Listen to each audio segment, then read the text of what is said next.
तर नमस्कार मित्रांनो, स्वागत आहे तुमचं पुन्हा एकदा आपल्या मराठी कॉलेजमध्ये. तर आज आपण काही जीकेचे 10 क्वेश्चन आहेत ते पाहणार आहोत. तर ते तुम्ही पहिल्यापासून शेवटपर्यंत पहा, म्हणजे तुम्हाला सगळे क्वेश्चन आहेत ते कळतील आणि इम्पॉर्टंट क्वेश्चन आहेत जे सर्व स्पर्धा परीक्षांमध्ये येतात. उदाहरणार्थ बँकिंग, सरळ सेवा, तलाठी, MPSC, महानगरपालिका अशा वेगवेगळ्या ह्याच्यात परीक्षामध्ये येतातच. चला मग करूया सुरुवात. तर सर्वात पहिला प्रश्न आहे, भारताची राजधानी कोणती आहे?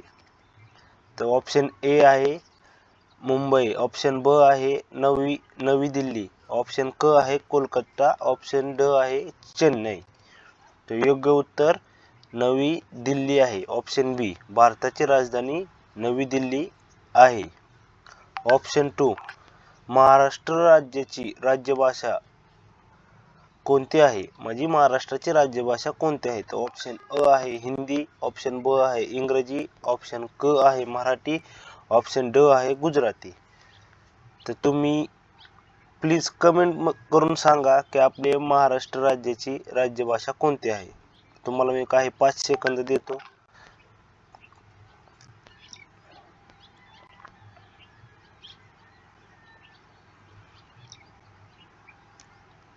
चला, तर याचं उत्तर आहे महाराष्ट्र राज्य, म्हणजे महाराष्ट्राची राज्यभाषा मराठी ही आहे. ऑप्शन क हे योग्य उत्तर आहे. क्वेश्चन क्रमांक 3 बघूया.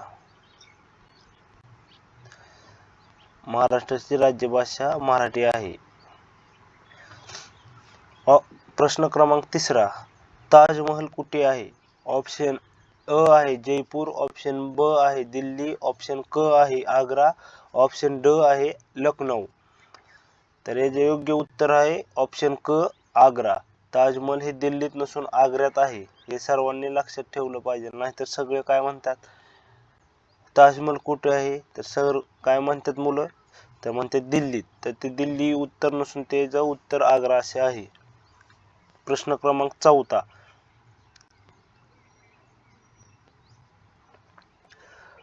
भारताचे राष्ट्रीय पशु कोणते आहे? तर ऑप्शन अ आहे सिंह, ऑप्शन ब आहे हत्ती, ऑप्शन क आहे वाघ, ऑप्शन ड आहे घोडा. तर ह्याचं योग्य उत्तर ऑप्शन क वाघ. भारताचे राष्ट्रीय पशु वाघ हे आहे. हा प्रश्न सर्व स्पर्धा परीक्षांमध्ये येतो, त्यामुळे सर्वांनी हा लक्षात ठेवला पाहिजे. हा पण 5 क्रमांकाचा प्रश्न क्रमांक 5, भारताचा राष्ट्रीय पक्षी कोणता आहे? तर ह्याचं योग्य उत्तर आहे ब मोर.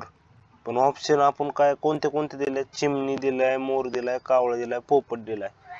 तर ह्याचे योग्य उत्तर आपल्याला ब आहे.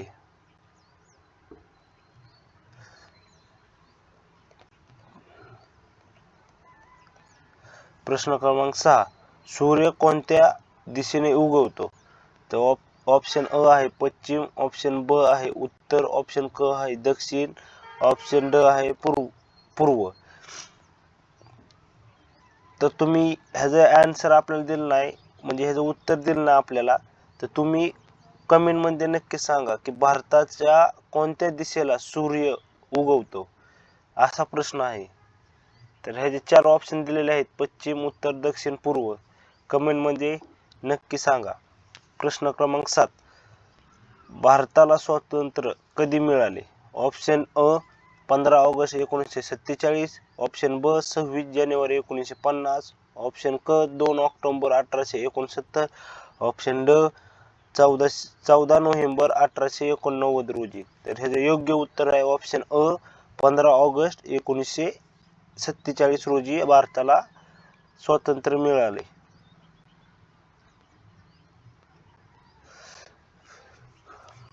प्रश्न क्रमांक 8, गीता रहस्य हे पुस्तक कोणी लिहिले? तर प्रश्न ऑप्शन आहे महात्मा गांधी, ऑप्शन ब आहे लोकमान्य टिळक, ऑप्शन क आहे डॉक्टर बाबासाहेब आंबेडकर, ऑप्शन ड आहे सावरकर. तर हे योग्य उत्तर आहे लोकमान्य टिळक. ऑप्शन ब गीता रहस्य हे पुस्तक लोकमान्य टिळक यांनी लिहिले.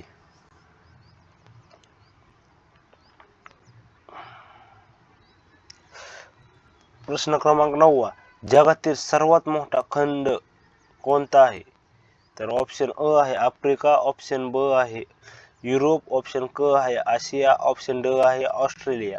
तर हे जे योग्य उत्तर आहे ऑप्शन क आशिया. जगातील सर्वात मोठा खंड हा आशिया खंड आहे. आणि जगातील सर्वात मोठा देश हा रशिया आहे, तो पण आशिया खंडातच आहे, हे लक्षात राहू द्या. प्रश्न क्रमांक 10 भारताचा राष्ट्रीय खेळ कोणता आहे? तर ऑप्शन अ आहे क्रिकेट, ऑप्शन ब आहे हॉकी, ऑप्शन क आहे फुटबॉल. तर हे जर उत्तर तुम्ही कमेंट मध्ये नक्की सांगा. आपल्या भारत देशाचा राष्ट्रीय खेळ कोणता आहे हा आपल्याला माहित पाहिजे, कारण हा प्रश्न संपूर्ण स्पर्धा परीक्षेमध्ये कोणत्याही स्पर्धा परीक्षेमध्ये येतो. तर तुम्हाला हा व्हिडिओ आवडला असेल तर लाईक करा, तुमच्या मित्रांना शेअर करा, तुमच्यामुळे त्यांना पण कळू द्या की आपल्याला आपण काही प्रश्न म्हणजे नाही का आपल्यामुळे दुसऱ्याचं पण चांगलं झालं पाहिजे, नाहीतर स्वतःपाशी ठेवून काय उपयोग नाही. चला तर असू द्या, मित्रांना शेअर करा, तुम्ही पण वाचा आणि रोज रोज नवीन नवीन काही व्हिडिओ माझ्या चॅनलवर पडत राहतात. रोज तुम्ही 5 मिनिटं देऊन ते पाहत राहा, तुमचेही चांगले होईल. धन्यवाद. चला.